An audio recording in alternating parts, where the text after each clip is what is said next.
Swayam Prabha. Digital India. Educated India.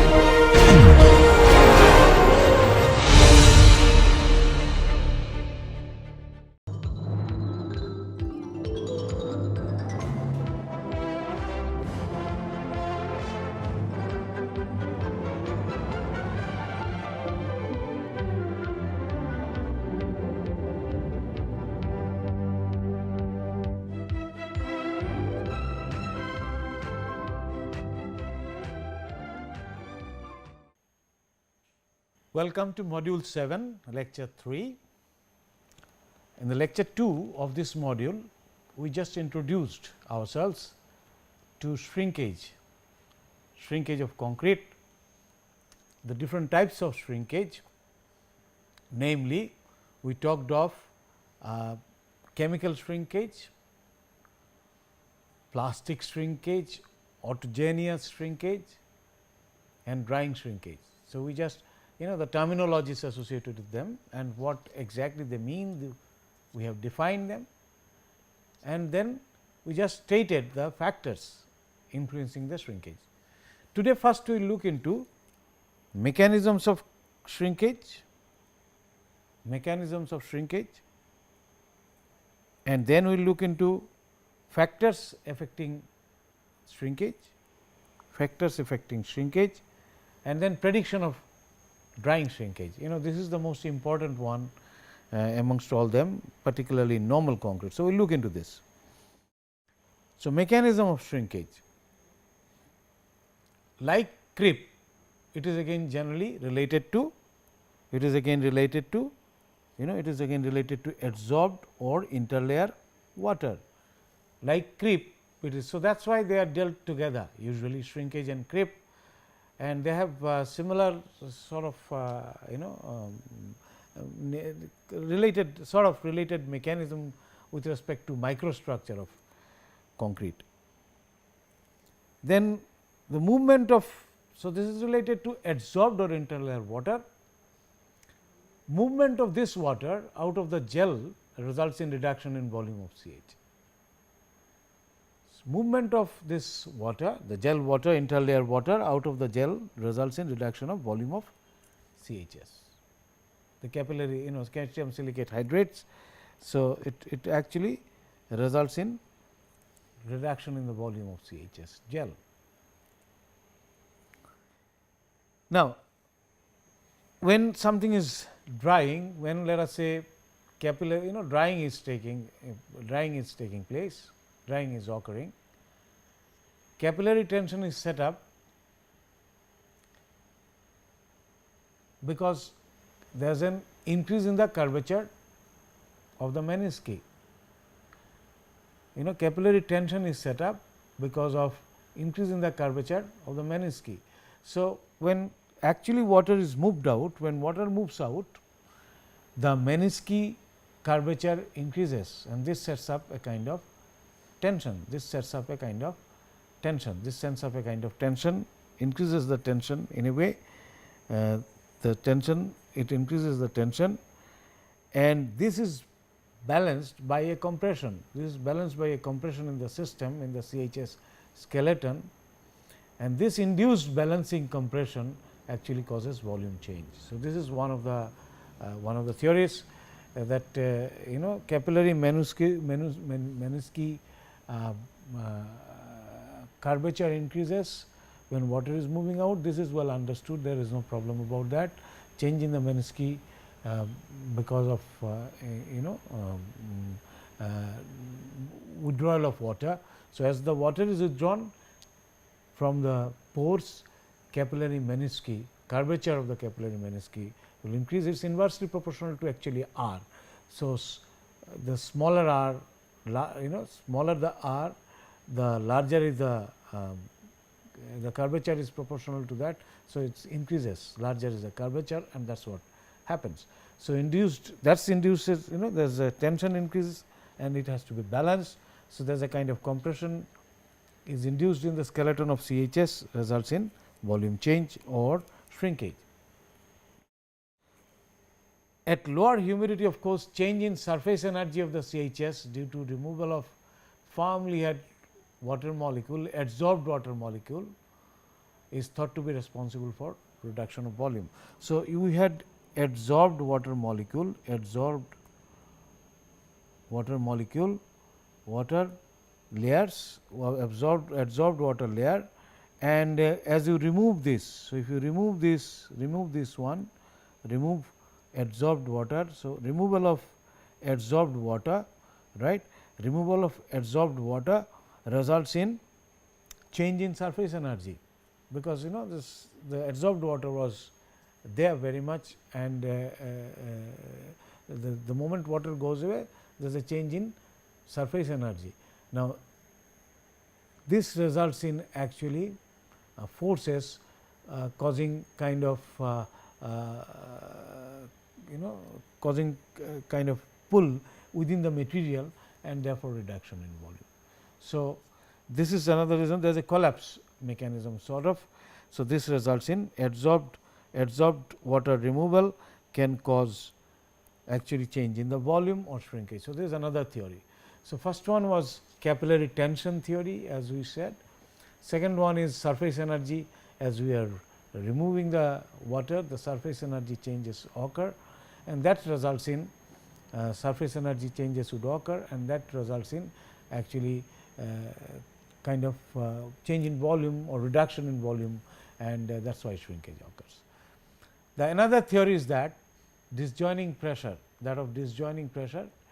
So, removal of water causes reduction in pressure, and hence the volume. So, if you remove water, the disjoining pressure, pressure would be reduced, pressure which was it would reduce, the pressure would get reduced, hence the volume will reduce. So, pressure which was pushing them out, now it's got reduced.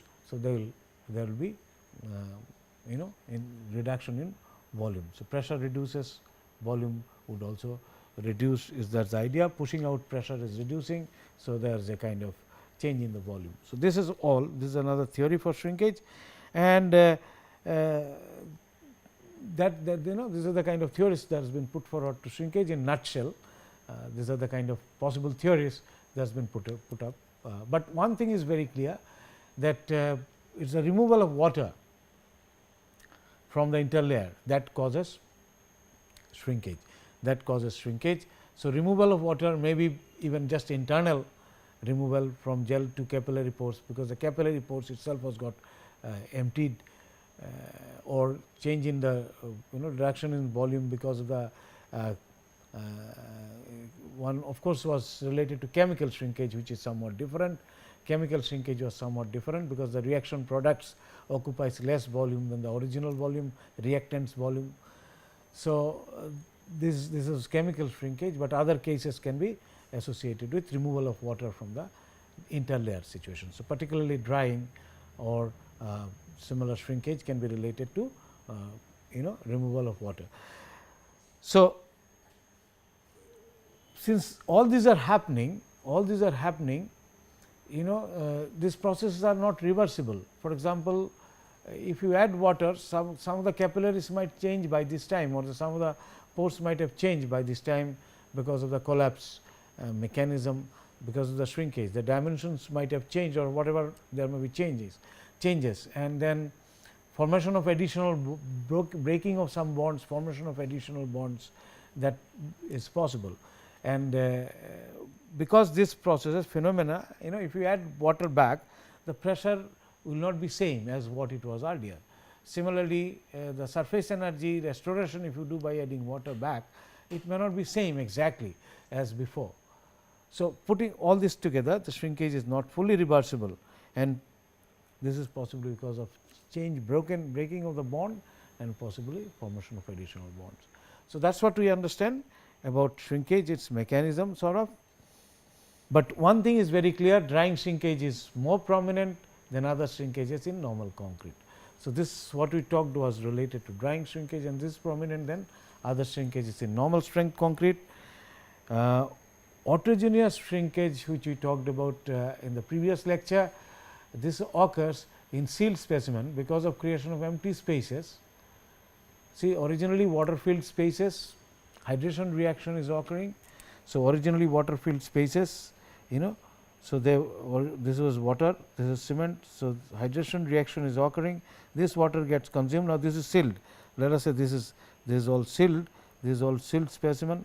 So, this water actually reacts and gets consumed, what is we call as self desiccation, but this leaves some voids in the space, because water filled space has gone out, the volume of the hydration product is also we know is less, and this space is not being filled up fully, and therefore, it can result in a kind of empty spaces, and that can, due to self desiccation process, even if you have sealed it, no water you are replenishing, there will be water loss in the after the skeleton has been formed, after initial setting has occurred.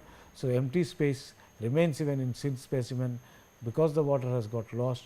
Whatever water is still remaining was there in the sealed specimen, besides that some empty pores are created, and in this space are actually thought to be causing self desiccation. All right. So, this self desiccation or autogeneous shrinkage, self desiccation and then autogeneous shrinkage, and this autogeneous shrinkage is considered to be more prominent in low water cement ratio concrete. That means, your high strength concrete, modern day high strength concrete, autogeneous shrinkage may be more prominent than drying shrinkage. Drying shrinkage, because the in high water cement ratio concrete, there are a lot of space or interconnected permeable pores system would be there, through which water can evaporate out. So, drying is more prominent there. While in autogeneous, low water cement ratio concrete, the the permeability is not very high. So, therefore, self desiccation would cause consumption of the water, and the evaporation would not be as dominant as in normal strength concrete. So, self desiccation will result in actually creation of new empty pores, and that is thought to be causing a kind of shrinkage. As we have seen, I have defined earlier, there is a macro level dimensional change occurring in sealed specimen, and that is what we call as autogeneous shrinkage. So, they can be more in high strength concrete or low water cement ratio concrete compared to drying shrinkage. So, they are very important currently for high strength. We will see them, might get somewhat some better insight into these mechanisms, etc., when you look into also the measurement process, because measurement separating the shrinkages, different kind of shrinkages and measuring them, we will see how we can do that. So, we will see it in the next lecture. So, at the moment up to this only. Now, then what are the factors influence, factors those influences shrinkage. Now, we just looked at them and we said that aggregate content and aggregate properties, this will be one of the major thing. Water cement ratio and time, curing condition, relative humidity, volume to surface area ratio, slump, fine aggregate to total aggregate, air content and cement content. So, all these are related to, all these are the factors. So many factors actually influences the shrinkage. So, we will see one by one. Let us see the effect of aggregate. First of all, modulus of elasticity of aggregate. Now, we can understand this, as I said, the stiffness is trying to shrink, something is trying to shrink. I have one material and the other material. So, I have one material, I have one material and the other material. This is one material, this is other material, and they are bonded and they are trying to shrink, this is trying to shrink. So, let us say this shrinks by this amount, this shrinks by this amount. Now, paste shrinks, aggregate do not want to shrink. This is, let us say, is aggregate, this let us say is aggregate, and let us say this is paste. So, this will tend to shrink, this will tend to shrink, this will tend to shrink somewhat, but this will not shrink, because aggregate is inert and its volume change would not occur like that. So, as this will try to shrink, this will also try to bring it together, but this will then exert a net upward force to this, That means, shrinkage of the paste will be restrained by aggregate.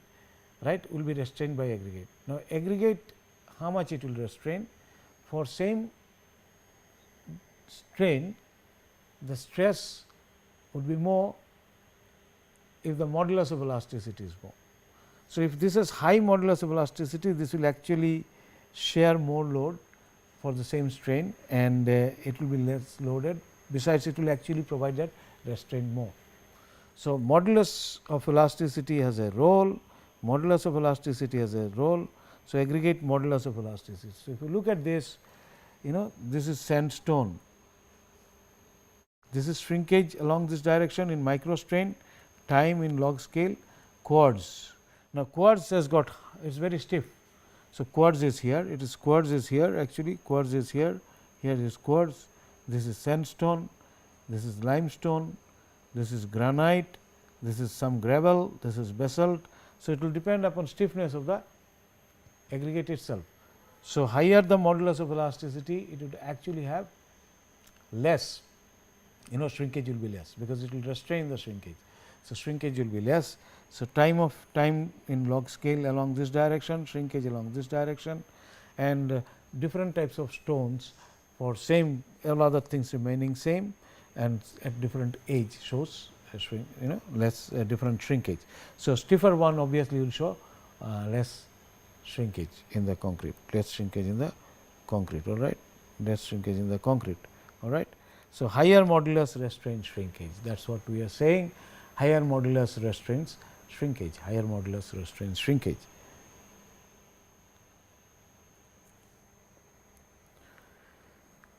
Volume of aggregate, that is quantity, obviously now this is very clear, because if my is a paste which actually shrinks, aggregate does not. So, therefore, this is shown for two different water cement ratio, 0.35, this is water cement ratio 0.550. So, this is 35, these are 50, somewhat less, but you see the volumetric content of aggregate percent. So, volume percentage of aggregate, 100% aggregate obviously is not the situation, 0% aggregate. So, if the paste shrinkage is considered to be 1, this is relative shrinkage, paste shrinkage is considered to be 1, with 40% aggregate you will get possibly 40% shrinkage will get reduced by 60%, at 20% it will get about 40% reduced. So, depending upon the volume content of the aggregate, shrinkage would get reduced. More volume means less shrinkage, more volume means less shrinkage. Of course, when you look into the effect of shrinkage, but this we are talking of the shrinkage in the system itself, There is a case where you have actually very low volume of aggregate, shrinkage in the overall system could be lower, or shrinkage cracking could be lower. We will talk about that sometime later on. So, volume same aspects, more the volume, because aggregate do not shrink, therefore, more the volume, less will be the overall shrinkage. So, higher aggregate content, lesser is shrinkage, higher the aggregate content, lesser is the shrinkage. Okay. Now, one can look into a simple empirical equation.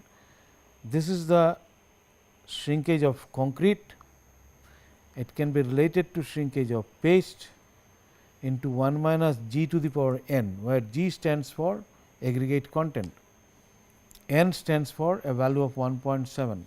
So, it is a kind of you can say square, because this is fitting, try to fit an empirical equation. So, S sort of SC by SP is 1 minus g to the power n, where g is the aggregate content. It is a nonlinear curve. So, one can actually relate to this one. So, n is roughly about 1.7, n is equals to roughly equals to 1.7. So, this is an empirical equation. So, we can understand that more the aggregate content, lesser will be the, because this is aggregate content. So, more the aggregate content, lesser is the shrinkage.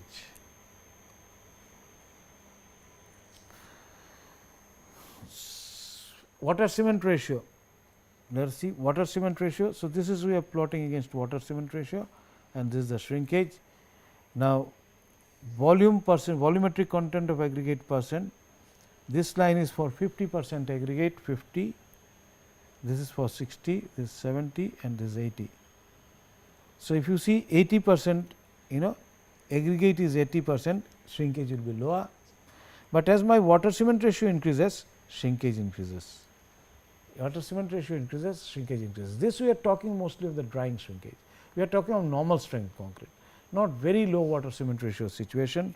So, we are not going below 0.3, it is only up to 3 we are talking about. We are so we are looking at normal strength concrete, not very high strength concrete, where it is autogeneous shrinkage which actually governs, which can be more than the drying shrinkage. So, this is essentially we are looking at drying shrinkage for normal strength concrete.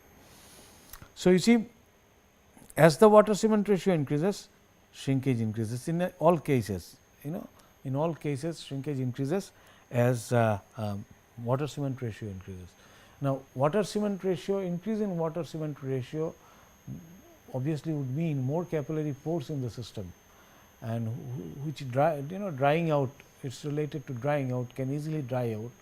So, this is higher the water cement ratio, it has a tendency to exhibit higher shrinkage, but absolute cement content has also got a role, because paste content itself, if it is high, shrinkage will be more. So, this has got higher paste content, this has got less paste content.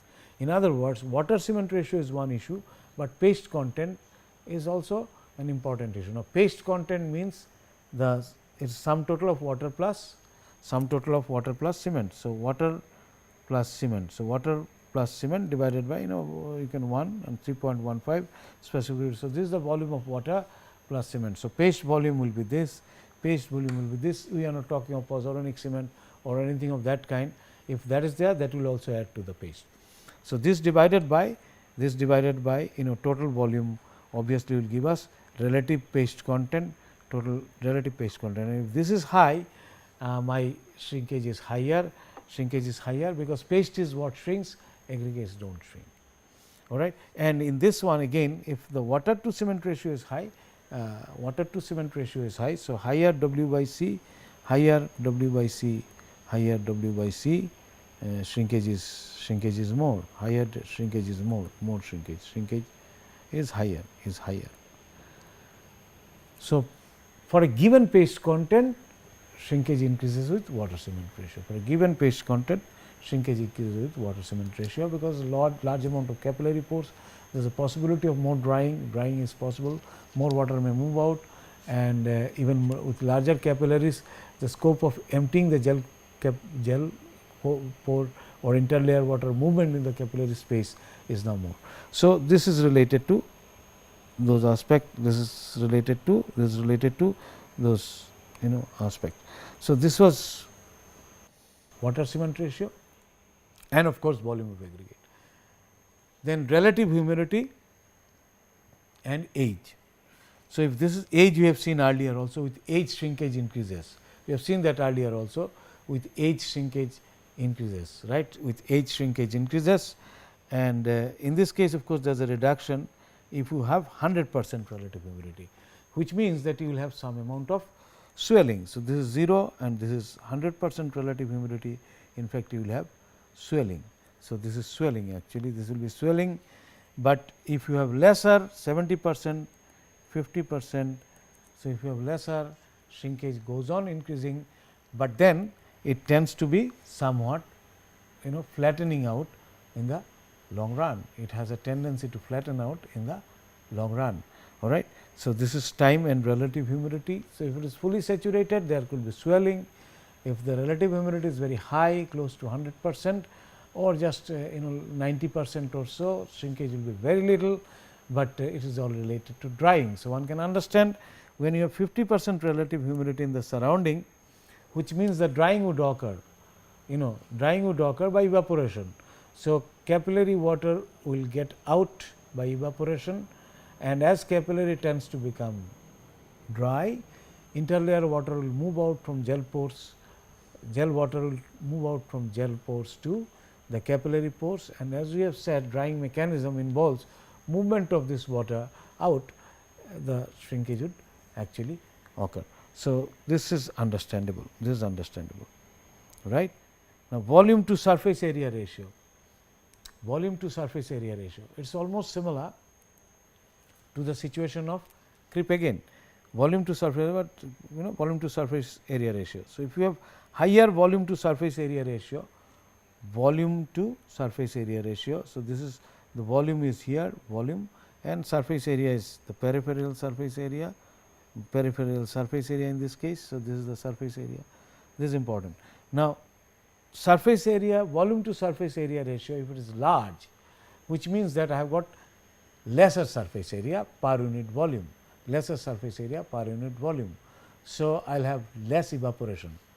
So, when volume to surface area ratio is small, I will have more evaporation. So, more evaporation. For example, if this volume to surface area ratio, this is S, this is S. So, V by S, more S per unit volume means more evaporation. So, less S per unit volume means less evaporation. In other words, V by S increases, I will have less evaporation. So, therefore, for gravel aggregate and sandstone aggregate, shrinkage, ultimate shrinkage, that is long term shrinkage, because we have seen that shrinkage actually is a function of time. Therefore, one should talk about shrinkage at different ages, shrinkage at different ages. So, ultimate shrinkage is final, infinity, at infinite time, and it is seen that it depends upon the volume to surface area ratio. We are talking again of drying shrinkage, not the other shrinkage, just which are less dominant. So, we are talking of drying shrinkages at the moment more, which is more for normal strength concrete. We will discuss something about autogeneous shrinkage later on when we talk about measurements and so on and so forth. So, drying shrinkage is what we are concentrating on right now, and if you have large surface area, less volume per unit volume, or more volume per unit surface area, more volume per unit surface area, then shrinkage will be less. So, evaporation is less. So, this is what it is. So, you can see that this is a function of, it is related to evaporation loss, right. So, loss of water decreases with volume to surface area ratio, with increase in volume to surface area ratio. That is the idea, that is the idea. So, we will come to prediction of drying shrinkage, but remember we did not talk of some of the factors, namely slump, aggregate fine to coarse aggregate ratio, etc., because we did not discuss this. Let us just go back to that slides quickly. Let us go back to that slide quickly go back to that slide and see what are the things we did not really look into, account for. You see, we did not talk of slide, slump, fine to total, air content, cement content. Now, this is indirectly covered actually. Slump is there as a factor in the ACI formula, it is there. A flowing concrete or less flowing concrete has something to do with the water content, and cement content has something to do with the paste content. Air content would create some more voids in the system, and fine aggregate to total aggregate ratio, because total aggregate has got a role, it will be shrinking less compared to fine. So, this other factors are there, rest all we have actually discussed. So, let us now look at the prediction of shrinkage, like we did prediction of creep, and similarly ACI formula and the British formula we will look into. So, roughly some idea wise, 14 to 35% of 20 years creep occurs in 2 weeks, and 40 to 80% occurs in 3 months, and 60 to 85% in 1 year. So, if you look at 3 months or so, majority of the actual shrinkage occurs in this. So, all the problem related to shrinkage, like cracking if there is any, drying shrinkage cracks if they come very quite early in the life of the structure, within 3-4 months, maximum 6 months. Usually it is 2-3 months. 2-3 months the cracks come, right. Not you do not see them very long, so rarely 1 year or so. So, mostly it comes pretty early. So, therefore, this is important. Now, method appropriate to normal weight concrete is ACI 209R method. You can estimate using this, and that is what we will try to do. That is what we will try to do. And then of course, the British BACN system would be there, and we will discuss that as well. So, what it says, shrinkage at any time when drying has started from T 0 would be given as S alpha, which is the ultimate shrinkage. This is given by this formula. So, shrinkage S T tau 0, this should be tau T 0, tau 0 at time T days measured from start of drying at T 0, tau 0 days. So, this is measured at time T days measured from start of drying. So, drying start from tau 0 time, and shrinkage is given. So, where this is infinity and related to the time. So, it is a kind of hyperbolic equation. As you can see that as this time increases, this time will increase, this will increase, but there is a 35 added there, 35 added there. So, how higher this would tend to, actually this will tend to a constant value, that is ultimate. So, it gets related to a fraction, right. So, when this is very large, this value will be small compared to this, right. This is in days, this is in days, actually these are all in days. So, this is also in days. So, if you have something like large value of this one, this will be nearly 1. So, as infinity is, that is how we are defining. So, ultimate shrinkage for moist curing. But if it is any other condition, the formula will change, any other condition, formula will change. So, this is for steam curing, this value is 55, for steam curing this value is 55, this value is 55. In other words, the shrinkage is initial early days, when this is small, shrinkage is relatively lesser. This is small, let us say this value is small, shrinkage will be relatively lesser, because shrinkage will be relatively less, shrinkage will be relatively less, shrinkage will be less, because this value is higher, this value is higher. So, for steam curing, the ultimate shrinkage is related to the shrinkage at any time. So, shrinkage at any time t, shrinkage at any time t when drying has started from tau 0 is related to ultimate shrinkage, is related to ultimate shrinkage, all right. And now, ultimate shrinkage you can find out ACI method, 209 method actually tells you the procedure to find it, all right. So, S ultimate shrinkage is given by this formula 780 into 10 to the power minus 6 K 1 dash, K 2 dash, K 3 dash, K 4 dash, K 5 dash, K 6 dash and K 7 dash. So, like the Kripp formula had 7 such factors K 1, K 2, K 3, K 4, K 5, K 6 if you recollect, depending upon curing condition, then volume to surface area ratio, slump, etc., etc. If you remember aggregate coarse to fine ratio and all that. Here there are such 7 factors. Here there are such 7 factors, and here there are some 7 factors, and each factors are related to the relevant property. For example, K 1 for steam curing, K 1 for steam curing, for steam curing 1 to 3 days and for 7 days for moist curing. So, for K 1 is equals to 1 for steam curing 1 to 3 days, and so it is for related to curing condition. K 1 dash prime is related to curing condition. So, it is 1 for if you have done steam curing for 1 to 3 days and 7 days if it is moist curing. So, it is actually the concrete condition. We are talking of normal concrete again, and this is largely related to drying shrinkage prediction. This is largely related to drying shrinkage prediction. So, if you do steam curing, for 1 to 3 days or moist curing for 7 days, the K 1 could be taken as 1. So, that is the datum. For other cases, you can actually find out from this table. For example, moist curing 1 to 3 days, this is 7 day we have said is 1, and this factor, if you have less curing, this value increases, if you have more curing, this value reduces. Similar values are available for steam curing also. So, this is, you can use simply K 1 equals to K1 equals to 1, 1.2 depending upon number of days the curing has been done. So, part of the table has been reproduced, for the purpose of understanding and getting familiar with the procedure. So, K1 dash factor is related to curing.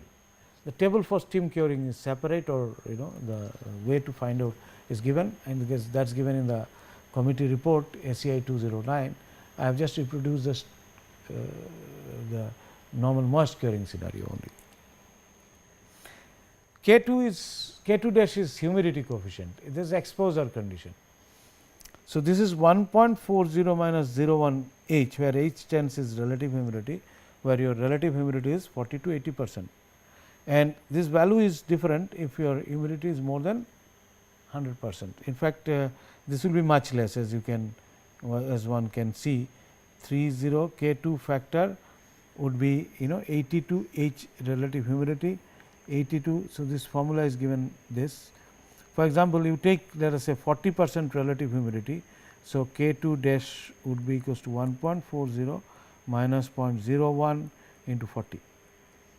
So, which would be simply 1.40 minus how much it would be, 0.4.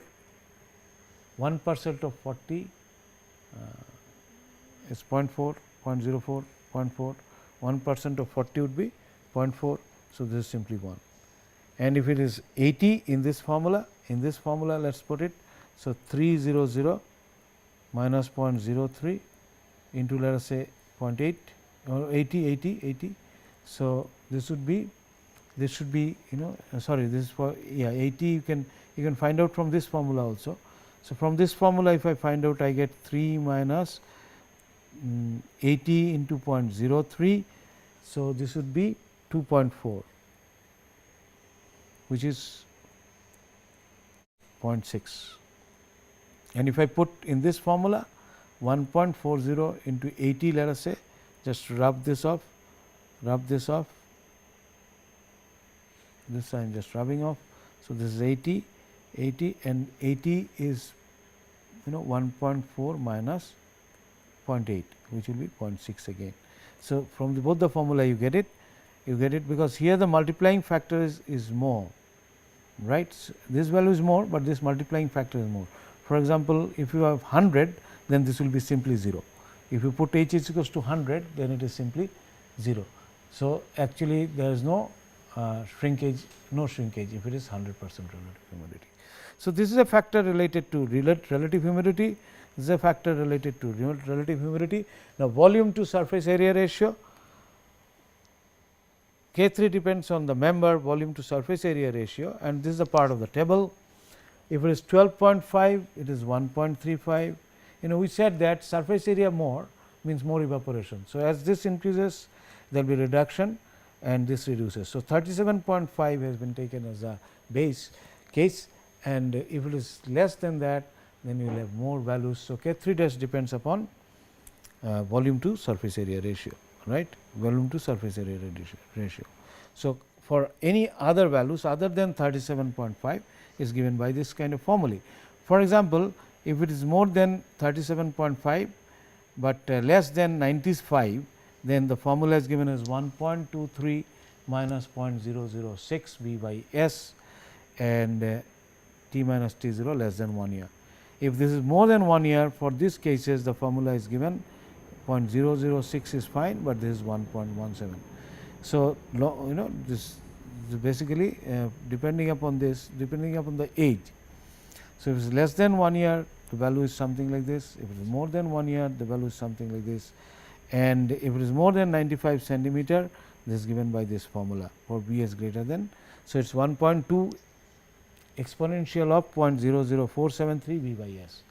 So, the curves that we gave earlier, we discussed earlier, it is related to those curves, right. So, that is how we find out the volume to surface area ratio. K4 is related to slump. More the slump, K4 is more, which means my ultimate shrinkage will be more. So, S is the slump. So, 0.0024264 S slump in mm. So, for 100 mm or 100 more the slump, more likely to. In fact, it is talking in terms of the water content of the system. So, more the slump, more is a shrinkage. We can look into K5, we can look into K5. K5 is related to fines to coarse aggregate ratio. So, equations are given again, if the fine to coarse total aggregate content is less than 50%, in other words, if my fine content in the concrete is less than 50%, all right. So, equation is here. So, if this is more, if more fines are there, more shrinkage. If lesser fines are there, less shrinkage, because coarse aggregate is the one which will actually restrict the shrinkage, restrict the shrinkage. So, more fines in the system, you are likely to have more shrinkage, and if this is more than 50%, fine is very high, this value is relatively less, 0.90, but this value is higher. So, two empirical formula is given, is a depending upon the fine content of the system, right, depending upon fine content of the system. So, K5 is related to cement content, and higher the cement content, K6 is related to cement content, higher the cement content, more will be the shrinkage, because paste will increase, and this is given in kg per meter cube. And K7 is related to air content, because air content means more void, and therefore, it is related to higher the air content, higher will be the drying shrinkage. So, what we have seen, there are 7 factors through which you can predict the shrinkage. Number 1 factor, K1 prime, was related to curing. So, for the datum is taken as 1 to 3 days of steam curing or 7 days of moist curing, which is a standard practice. So, if you are curing less than that, you will have higher value of K1. If it is more than that, then you will have lesser value of K1. So, it depends upon curing condition. K2 depends upon, K2 depends upon, K2 depends upon, K2 depends upon, K3 is related to volume to surface area ratio, K2 depends upon humidity condition. So, K2 depends upon humidity condition, K3 depends upon member volume to surface area ratio, and K4 depends upon slump, K5 depends upon fine aggregate content, and 6 depends upon the cement content, and 7 depends upon the air content of the system. So, there are these 7 factors, and it is pretty easy to calculate from this formula, knowing all those factors, and you can estimate the ultimate shrinkage and shrinkage at any other state. For example, at any other time when you have actually started drying at tau 0 can be related by the first 2 formulae that I have given. So, therefore, you can predict the shrinkage at any time using this formula that is given in the 290 R. British method of course gives 2 cases, 6 months and ultimate, that is 30 years shrinkage and swelling, and it gives you in a kind of a nomogram like we had one. So, in British method what you do? Actually it is determined from figure, of course, a nomogram for 190 liter per meter cube of water. For other water contents, the proportional shrinkage values are calculated. Equations are available for estimation of swelling and shrinkage. So, like we talked about the creep, in case of creep there was a nomogram, here also there is a nomogram, and you can estimate the swelling and shrinkage from the 6 month or 30 years ultimate shrinkage, which we will see from the nomogram you can obtain it. But the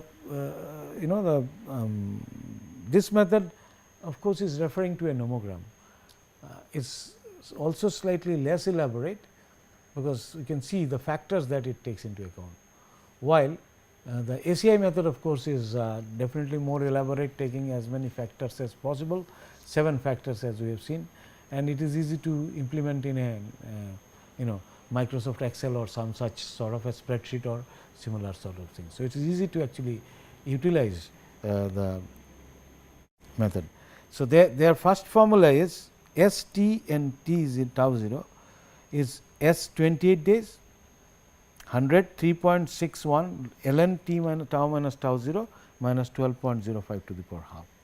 So, what you want to know, at any time you want to find out with drying starting from tau 0, any time you want to find out with drying starting from this date, first you have to find out S 28 and then you can relate this. Now, S 28 can be obtained from 6 months or ultimate shrinkage by formulae which are available. Let us see the case of this nomogram. This nomogram, as you can see, it will be relative humidity RH along this axis.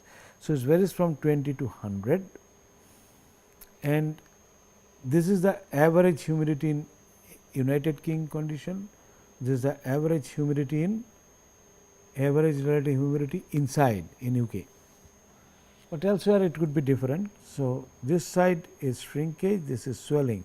So, the value of shrinkage here is 0, y axis gives you ultimate shrinkage, right, ultimate shrinkage, and this gives you, that is 30 years shrinkage, and this side, this portion gives you 6 months shrinkage, and which can be related to 28 days shrinkage, right. So, it is related to relative humidity, one factor that is taken into account, and the age factor, there are 2 age it is given. So, ultimate and basically ultimate and 6 months shrinkage, whichever you want, and they can be related to 28, and then at any age you can find out. Now, this is volume to surface area ratio in millimeter or in inch in bracket. So, for 75 millimeter volume to surface area ratio and 150 and 300, and here again 75, 150 and 300. So, what is happening? This 300 is this scale. So, supposing I have a relative humidity, let us say is 60%. So, I go here and I know my volume to surface area ratio is 150. So, I will come to this scale and it will be close to 300 into 10 to the power minus 6 for 6 months, and if I am to get for ultimate shrinkage for the same relative humidity, then I would go for, this is for 150, this is volume to surface area ratio, so this is ultimate 300, 6 months will be somewhere here, which is about 80.